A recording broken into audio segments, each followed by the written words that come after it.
Да. Добар ден, дали е Добар ова ден. бирото за финансиски истраги? Да, повеле. Дојдов да се пријавам. Зашто? Јас сум криминалец и имам стекнато многу имот на незаконит начин. Стварно? Да. Момент. Да ги викнам новинарите. Ај, дечки, влегувате. Ај, повтори што ми кажа пред малку. Чекай малко да снимам. Може? Може? Јас сум криминалец и имам стекнато многу имот на незаконит начин.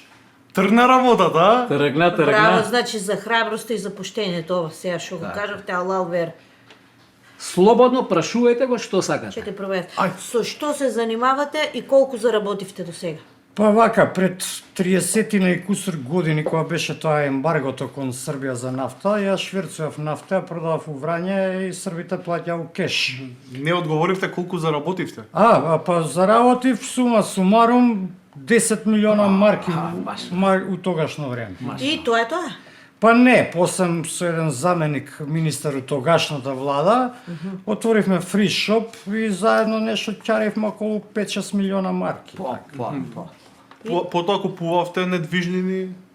Па да, купив куќа на Водно, купив куќа у Трпејца, 2 стана у Грчка и еден на Кипар. Машала.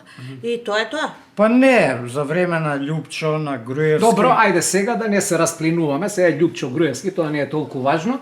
Дали ти си спремен да вратиш се што си стекнал на незаконски начин? Па да, откако ја слушнав изјавата на нашиот сенет премиер, дека нема повеќе недопирливи и селективна правда, јас решив да го вратам украденото на народот.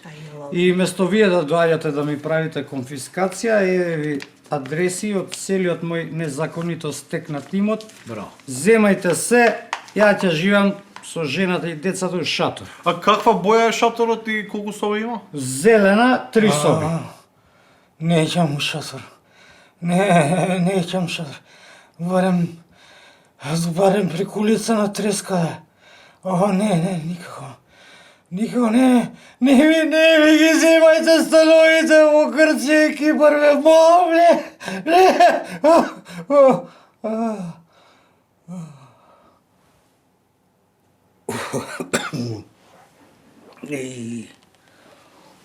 Ова. Само сон бил, Абе, какво враќање, каква конфискација, бе. Абе, свашта сањам, бе. Шо? Сеам на 2-3 места, ќе подмачкам и се ќе си остане мое. И се од кај да почнам? Ми текна.